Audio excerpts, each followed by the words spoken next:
요즘 몇 달 동안 계속 가물었습니다. 비가 오지 않았습니다. 그래서 각 지방마다 저수지가 마르고 또 강가가 마르고 또 여러 댐들이 마른 것을 봅니다. 얼마 전에 텔레비전에서 이렇게 쭉 보니까 저수지가 말랐는데요, 고기가 다 죽었더라고요. 정말 안타까운 그런 현실입니다. 그런데 저는 그것을 바라보면서 무슨 생각이 들었냐면, 우리의 마음이 저렇게 되지 않았는가. 우리의 마음이 마른 저수지처럼 고기 한 마리도 살지 못하는, 그저 가득 차 있어야 될 그 저수지 밑바닥에 물이 말라서 그냥 쩍쩍 갈라지는 그런 마음이 아닌가 하는 생각을 가져보았습니다. 내 마음은 어떤가? 내 마음은 물이 가득 차서 은혜가 충만한 그런 마음인지, 아니면 비가 오지 않아서 하나님의 위로와 은혜가 넘치지 못하는 그런 마음이 아닌가, 우리가 생각해 봐야 되겠다 하는 그런 마음을 갖게 되었습니다. 오늘 본문을 바라보면서 어떻게 우리가 은혜로 좀 채워지고 좀 물고기들이 마음껏 놀 수 있는 그런 마음이 될 수 있을까, 충만하고 좀 풍성한 마음이 될 수 있을까 하는 마음으로 오늘 본문을 붙들었습니다. 자, 오늘 본문에는 세 사람이 나와요. 세례요한이 나오고요, 또 바리새인과 그 제사장, 그 사두개인들, 그리고 예수님이 나오는데, 이 세 사람들을 통해서 우리가 어떤 마음을 좀 가져야 될 것인지를 생각해 보고자 합니다. 우리 3절과 4절을 먼저 한번 읽어보겠습니다. 3절과 4절 시작.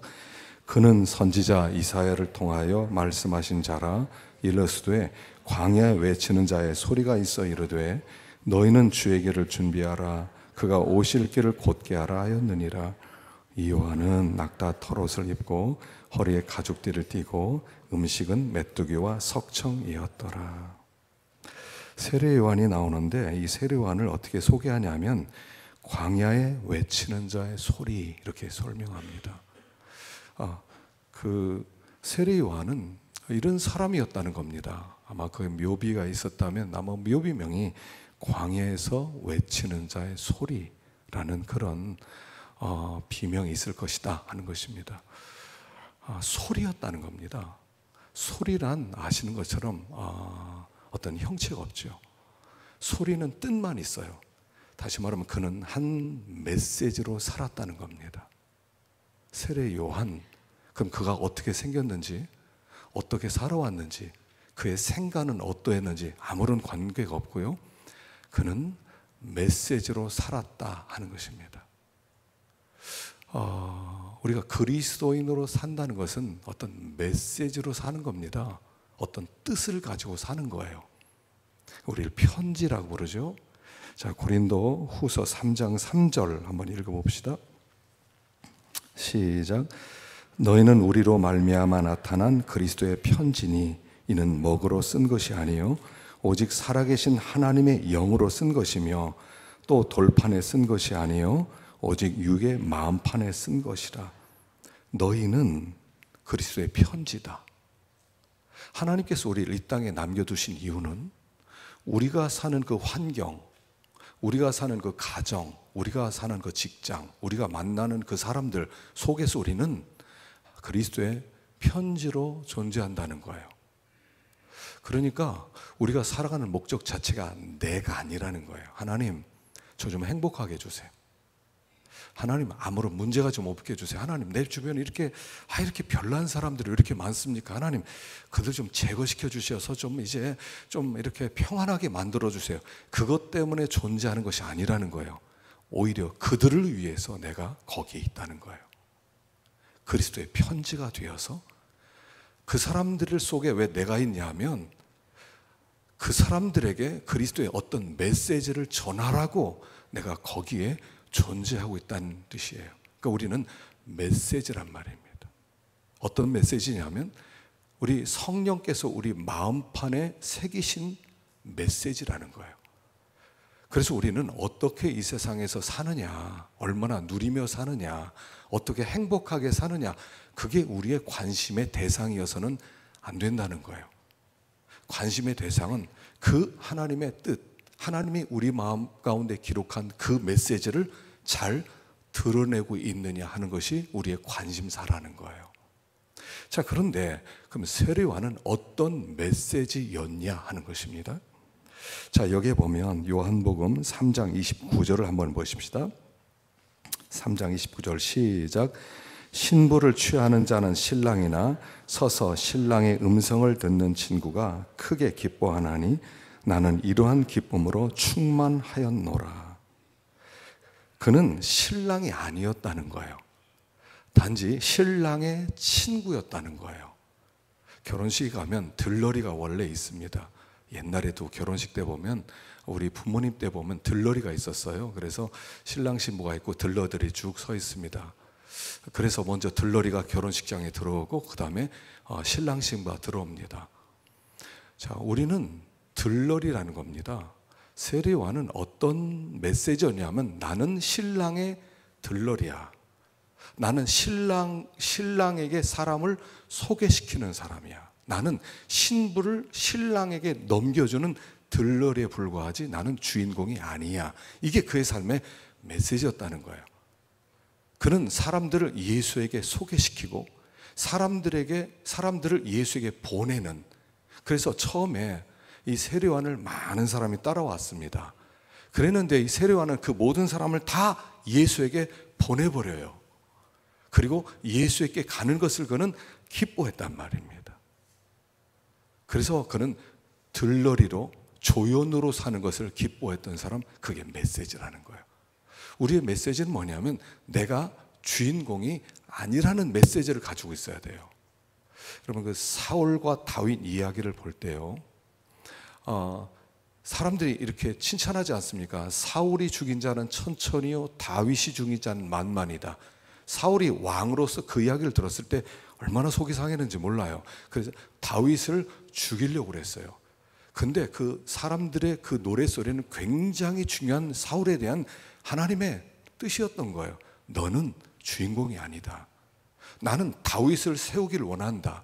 너는 다윗을 세우는 다리 역할로서 너는 그 역할만 잘해라. 그런 메시지를 사울은 내가 주인공인데 누가 나보다 더 높아? 그리고 다윗을 죽이려고 했던 거예요. 자, 세례요한은 이런 실수를 하지 않았습니다. 세례요한은 나는 조연이다, 주인공이 아니야. 예수님께 사람을 소개해야 돼. 그래서 사람들을 예수에게 보냈던, 그래서 여기 그의 별명이 뭐였냐면 세례요한이었어요. 여러분, 세례라고 하는 뜻이 뭐라고 그랬죠? 여러분, 세례라는 뜻은 뭐냐면 하나됨, 이런 뜻이라고 그랬어요. 세례 받는다, 하나 된다, 연합된다, 이런 뜻이에요. 우리가 예수의 이름으로 세례를 받는다는 것은 뭐냐면 예수와 연합된다는 뜻이에요. 예수와 하나 된다는 뜻이에요. 그것이 세례예요. 이 세례 요한이 얼마나 세례를 주어서 예수님과 연합시키는 일을 잘했냐면 별명이 세례 요한이 되었어요. 엄마 뱃속에서부터 세례 요한이 아니라 그는 요한이었는데 나중에 그가 한 메시지, 그를 통해서 예수에게 연결시킨다. 그래서 예수께 보낸다. 그래서 그 별명이 세례 요한이 되었다는 거예요. 자, 그는 주인공이 아니라 조연으로서 예수에게 모든 사람을 보냈던 사람이라는 거예요. 그를 보면 예수가 생각나게 했던 사람이라는 거예요. 이게 우리가 다 가져야 될 사명과 똑같은 거예요. 우리는 다 세례요한의 자리에 있어요. 사람들 다 예수에게 보내야 돼요. 사람들 다 내 제자로 만드는 게 아니라 나를 보게 하고 나를 칭찬하게 하는 게 아니라 다 예수에게 보내는 일을 해야 될 사람들이 우리라는 거예요. 세례요한은 그걸 했단 말입니다. 그런데 그러면 사람들을 예수에게 보내려면 예수가 누군지 알아야 되잖아요. 예수가 누군지 알아야 되잖아요. 세례요한은 예수님을 알았다는 거예요. 여기 마태복음 3장 11절 읽어보겠습니다. 3장 11절 시작. 나는 너희로 회개하게 하기 위하여 내 뒤에 오시는 이는 나보다 능력이 많으시니 나는 그의 신을 들기도 감당하지 못하겠노라. 자, 내 뒤에 오시는 이는 나보다 능력이 많으신데 나는 그의 신을 들기도 감당하지 못하겠노라. 세례요한은 예수님을 알았다는 거예요. 예수님이 얼마나 훌륭한 분인지, 예수님이 얼마나 전능하신 하나님이신지, 예수님이 얼마나 아름다운 분인지 그는 알았다는 거예요. 나는 그의 신을 들 자격도 없는 자라는 것을 알았다는 거예요. 우리가 조연으로서 사람들을 예수에 이끌려면 예수를 알아야 돼요. 예수를 알아야 사람들에게 예수를 소개할 수 있고 예수의 메신저가 될 수 있어요. 예수를 모르면, 예수를 만난 적도 없다면, 우리가 누구에게 주워 들은 이야기를 가지고는 사람을 예수에게로 보낼 수가 없다는 거예요. 다 나를 자랑하게 되지. 나를 보세요. 내가 얼마나 훌륭한지 아십니까?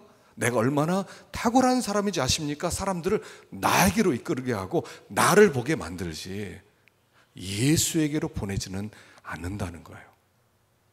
설교자들도 마찬가지예요.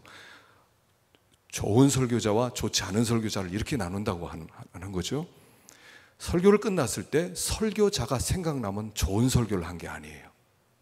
설교를 끝났을 때 예수가 생각나면 좋은 설교를 하는 거예요. 예수에게 보내는 거예요. 그래서 그 예수에게 보내려면 예수를 알아야 된다는 거예요. 우리가 오늘 이렇게 예배를 드리는 목적은 뭐냐면 여기서 예수를 알기 위해서 왔어요. 주님 앞에 나와서 우리가 사람 만나러 온 게 아니에요. 오늘 사람과 교제하러 온 게 아니에요. 예수를 만나러 왔어요. 그리고 예수를 알고 싶어서 왔어요. 여러분들은 저에게 이것을 강력하게 요구해야 돼요. 목사님, 예수를 소개해 주세요. 예수가 어떤 분인지 알려주세요. 예수를 만나게 해주세요. 저한테 그걸 요구하셔야 돼요. 저는 그것을 해야 될 사명이 있는 사람이에요. 하나님 앞에 나오면 우리는 한 가지 소원이에요. 예수를 알고 싶어요. 우리 찬양을 합니다. 예수도 알기 원함은 크고도 넓은 은혜와 대속해 주신 사랑을 간절히 알기 원하네. 그 다음 뭐죠? 내 평생의 소원, 내 평생의 소원, 대속해 주신 사랑을 간절히 알기 원하네. 예수 알고 싶어서 오셨어요? 오늘 예수 만나고 싶어서 오셨어요? 예수를 알고 싶어요. 하나님, 내 소원이에요. 예수를 알고 싶어요. 여러분, 우리의 문제는 뭐냐면 예수를 모른다는 거예요. 예수만 알면, 예수님이 어떤 분인지 알면 모든 문제는 다 해결될 수 있어요. 예수를 어떤 면에서 만나본 적도 없을 수가 있어요. 예수를 믿는다고 하는데 예수를 본 적이 없단 말입니다. 그래서 이 세리 요한은 어떻게 했어요? 그가 사람들에게 나타나는 날까지, 여기 누가복음 1장 80절, 빈들에 있으니라. 빈들에 있으니라. 광야로 나가가지고요, 사람들 없는 광야로 나가서 그냥 거기에서 예수가 누군지, 내가 사람들을 예수에게 보내야 되는데 그 예수가 어떤 분인지를 알아야 되겠는데, 그가 하나님 앞에 엎드려서 예수를 알고자 했을 때 주님이 그를 만나 주셨다는 거예요. 그래서 그 예수를 알고 나니까 내가 그의 신을 들 수도 없는, 나는 참 보잘것없는 자고 그러면 참 존귀한 자인 것을 알았단 말이에요. 예수를 알면 이렇게 된단 말입니다. 예수를 알면 나는 주님의 신발을 들을 자격도 없는 자입니다. 그는 참 존귀한 분입니다 라고 되고요, 우리는 예수를 드러낼 수 있는 예수의 메신저가 될 수 있다는 거예요. 예수를 만나지 못하면 예수를 우리는 자랑도 못할 뿐 아니라 예수에게 사람 보내는 게 아니라 예수에게 있는 사람을 나에게로 돌리게 될 것이다 하는 것입니다. 이 세례요한은 메신저로 그냥 메시지였다 하는 것입니다. 자, 두 번째는요, 여기 바리새인과 사두개인들이 나와요. 읽어보겠습니다. 6절 시작. 자기들의 죄를 자복하고 요단강에서 그에게 세례를 받더니 요한이 많은 바리새인들과 사두개인들이 세례 베푸는 데 오는 것을 보고 이르되, 독사의 자식들아, 누가 너희를 가르쳐 임박한 진노를 피하라 하더냐? 그러므로 회개에 합당한 열매를 맺고 속으로 아브라함이 우리 조상이라고 생각하지 말라. 내가 너에게 이르노니 하나님이 능히 이 돌들로도 아브라함의 자손이 되게 하시리라. 예수님 당시에는 세 부류의 종파가 있었습니다. 하나는 에세네파가 있었어요. 이 에세네파 사람들은 그 당시 유대 사회가 너무 악했기 때문에 우리는 광야에 나가서 살아야 되겠다. 그래서 광야로 나와서 공동체를 따로 만들었어요. 그리고 거기에 의의 교사라고 하는 선생님을 세우고 그에게 다스림을 받으면서 결혼을 하지 않고 사는 경건한 사람들이 있었습니다.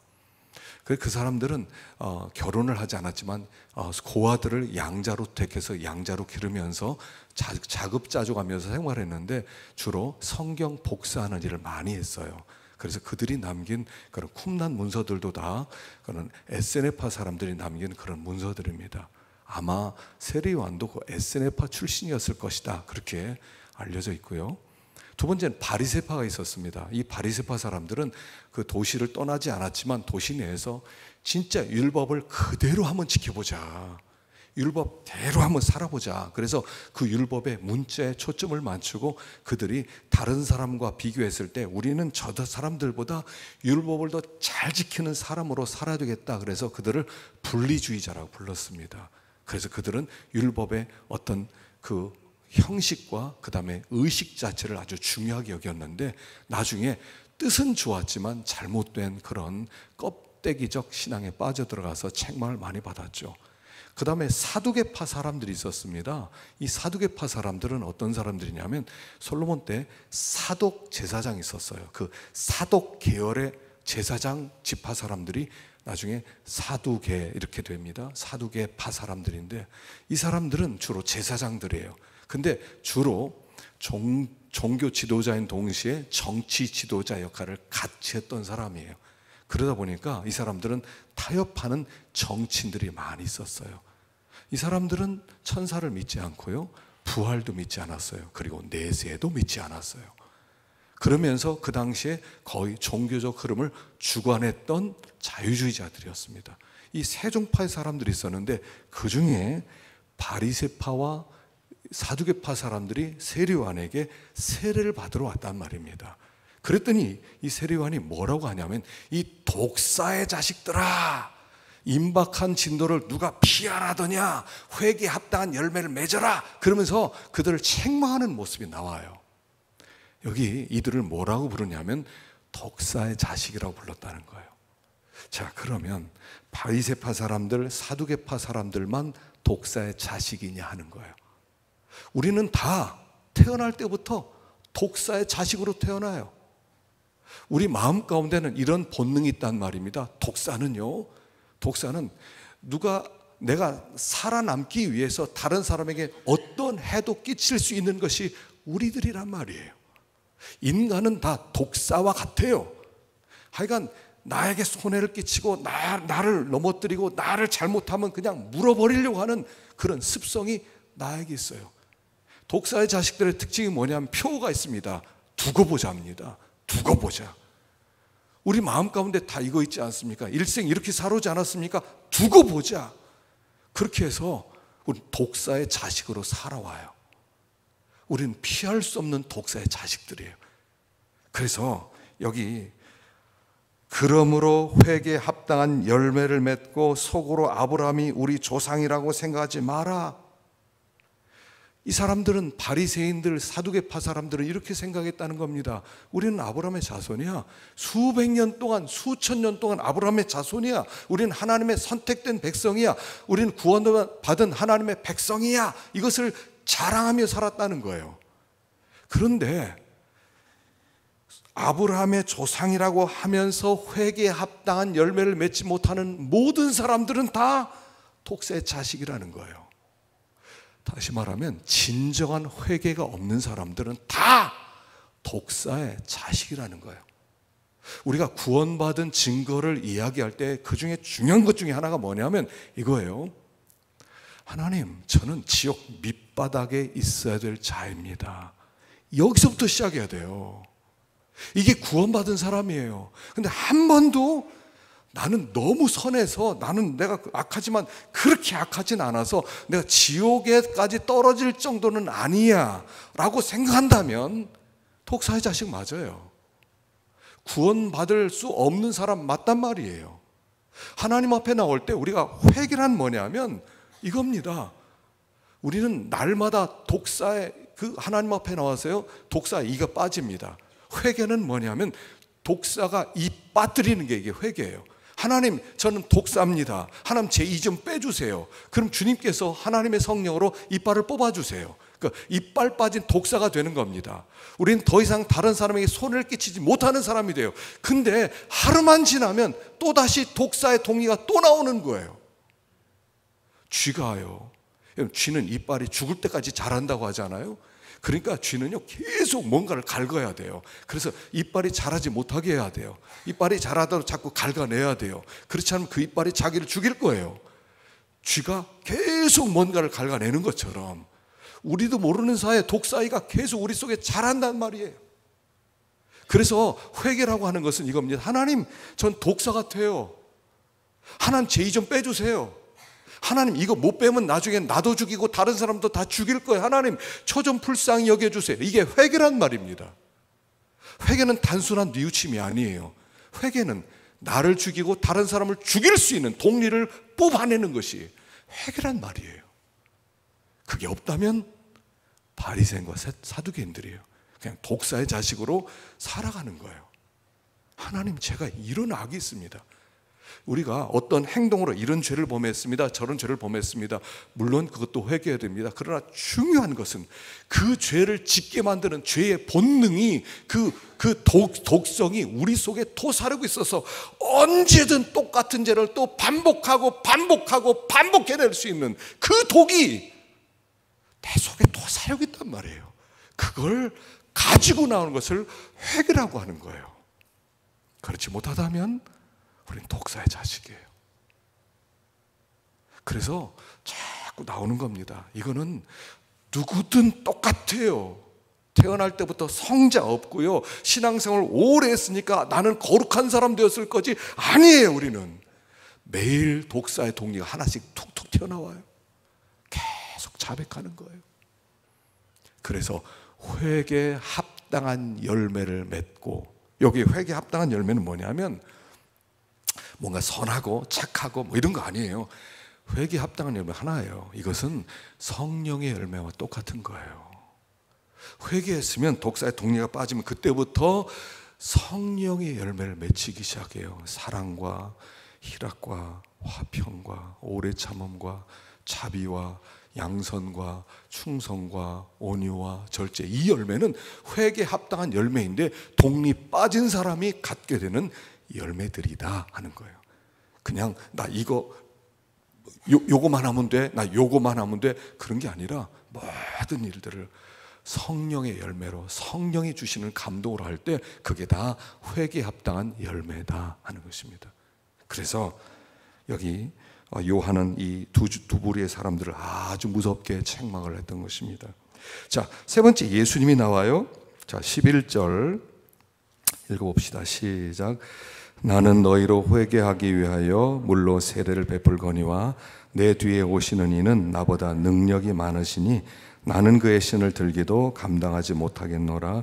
그는 성령과 불로 너에게 세례를 베푸실 것이요. 자, 예수님은 어떤 분이냐면 성령과 불로 세례를 베푸시는 분이다 하는 거예요. 여기 성령 따로 불 따로가 아니라 성령과 불을 하나로 여기는 거예요.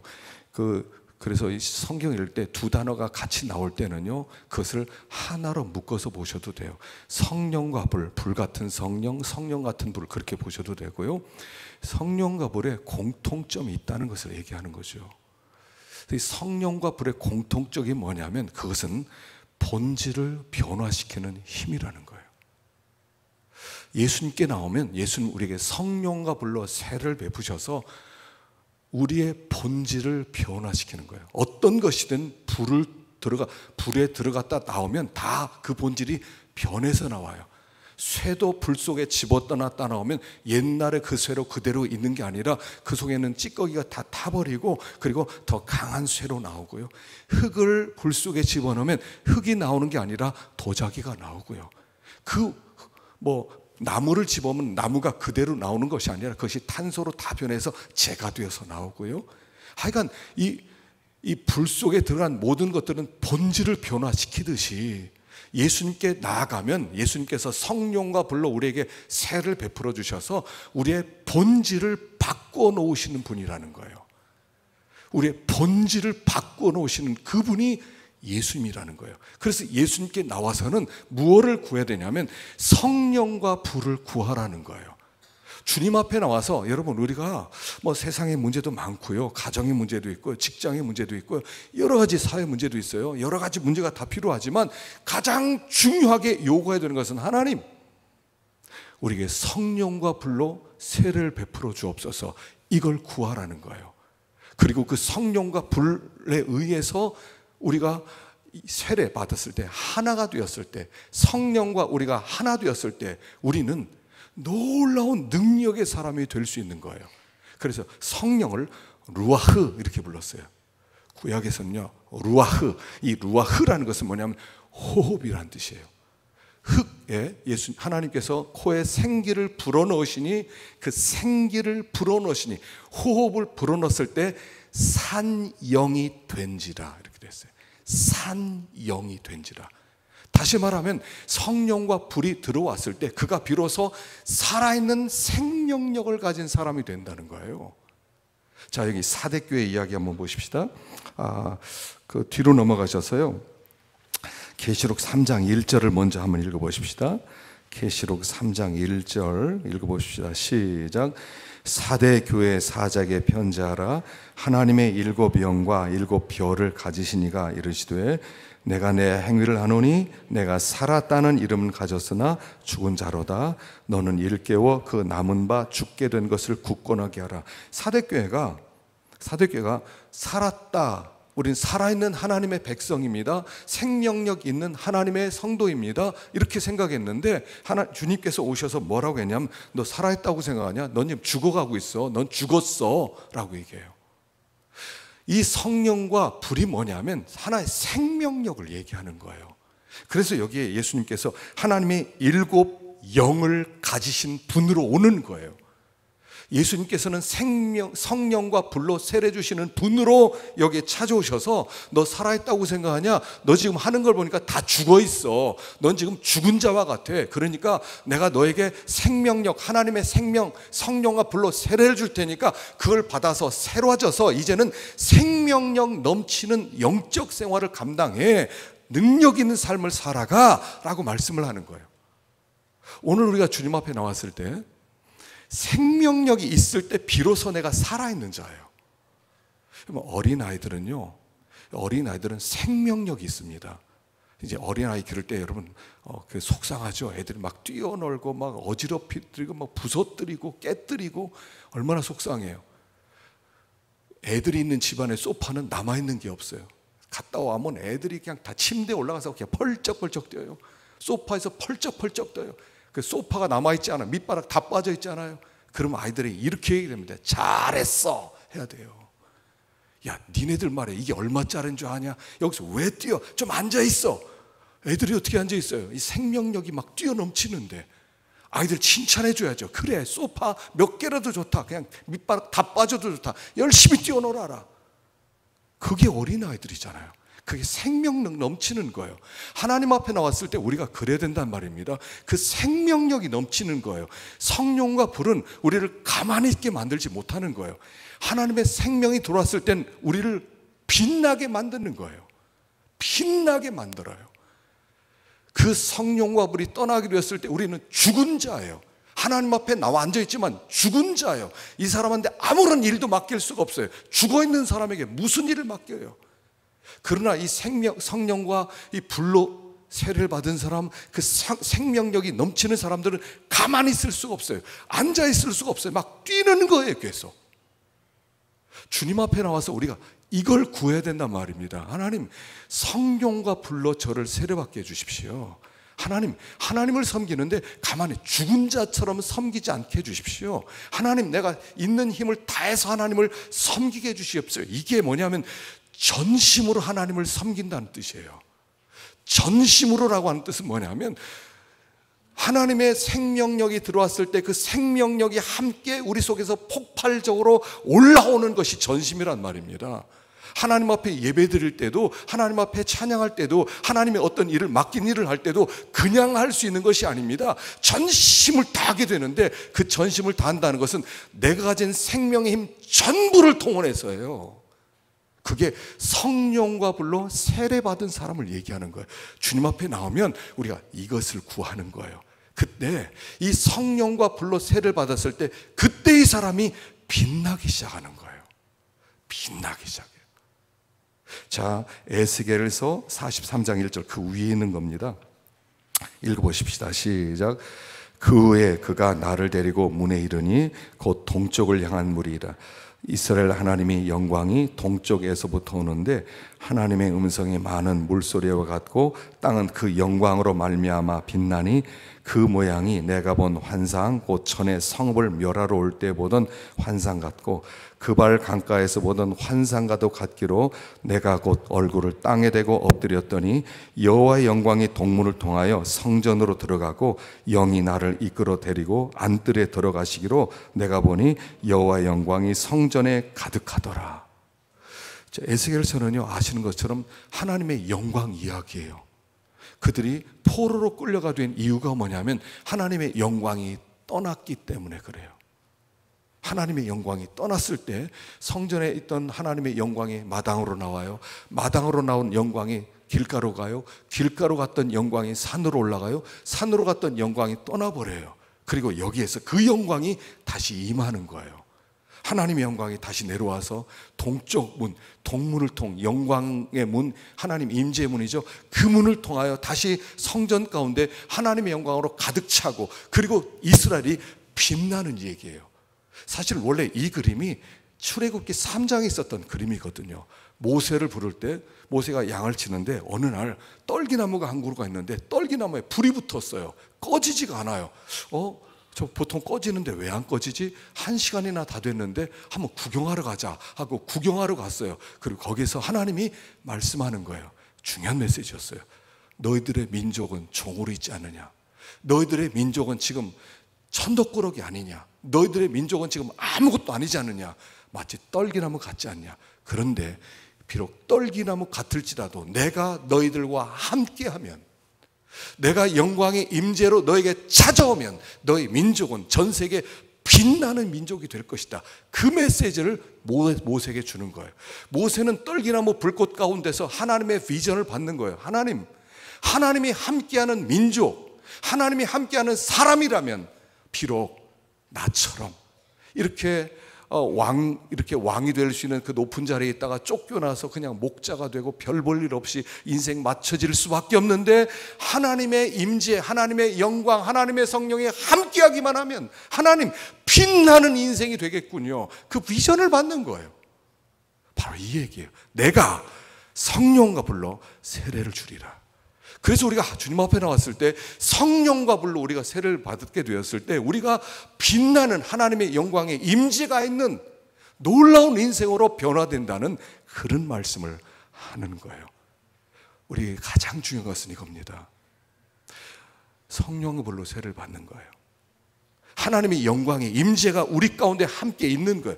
내가 직업이 어떠하든지, 내가 어떤 집에 살든지, 내가 머리가 얼마나 좋든지 나쁘든지 관계없어요. 한 가지만 구하면 돼요. 하나님, 성령과 불을 저에게 보내주시고 하나님의 성령으로 충만하게 만들어주세요. 우리가 제일 두려워할 것은 이거 한 가지예요. 성령과 불이 떠나지 않게 하는 거예요. 성령과 불이 떠나지 않아요. 그래서 여기 앞부분에 그게 나오죠. 전쟁에 나가는데 블레셋 사람들에게 법궤를 빼앗기지 않습니까? 그러니까 그 며느리가, 엘리 제사장의 며느리가 아기를 낳으면서 아기 이름을 이가봇, 하나님의 영광이 떠났다, 이름을 짓는 거예요. 자, 지금 우리가 하나님의 영광으로 충만한 사람이에요? 영광이 떠난 사람이에요? 하나님의 생명력으로 내가 살아있는 사람이에요? 하나님의 성령과 불이 떠나서 죽은 사람같이 살아가는 거예요. 지금 현장이 어디예요 지금? 주님 앞에 나왔더니 주님 앞에 더 가까이 나가고 싶어요? 아니면 점점 떠나고 싶어요? 주님이 여기 퀴즈를 한다고 그랬거든요. 결론이 12절입니다. 우리 12절 읽어봅시다. 시작. 손에 키를 들고 자기의 타작마당을 정하게 하사 알곡은 모아 곳간에 들이고 쭉정이는 꺼지지 않는 불에 태우시리다.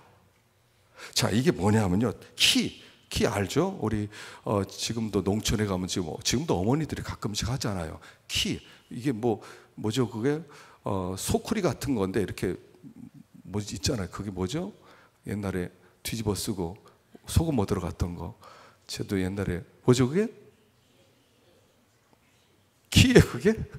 어쨌든 자, 이거 하잖아요. 여기다가 막 추수한 것들을 여기다 올려놔요. 그리고 하다 보면 무거운 것들은 앞으로 오고 가벼운 것들은 나가고 떨어지고, 지금 키질 중이라는 거예요.